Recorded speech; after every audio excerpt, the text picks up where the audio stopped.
Hello అండి. మధ్యాహ్నం అన్నంలోకి ఓ వెరైటీ చేశాను.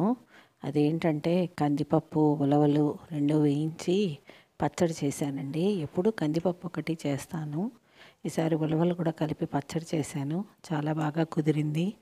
చాలా బాగుంటుంది వేడి వేడి అన్నంలోకి. అందులో కాంబినేషన్గా నలుచుకోవడానికి ముక్కలు పులుసు అయితే పెట్టాను.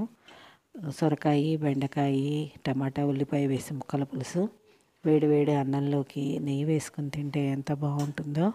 నాకు ఈ కాంబినేషన్ చాలా ఇష్టం అండి. మీలో ఎంతమందికి ఇష్టం? మీరేం చేసుకున్నారు ఈరోజు వంట? కాస్త కామెంట్ చేయండి. మీరేం వండుకున్నారో. అలాగే ఈ పచ్చడి ఎలా చేశాను అన్నది లాంగ్ వీడియో అయితే పోస్ట్ చేశానండి. కావలసిన వాళ్ళు ఒకసారి నా ఛానల్లో క్లిక్ చేసి చూడండి. అలానే లైక్ కూడా చేయండి ఫ్రెండ్స్.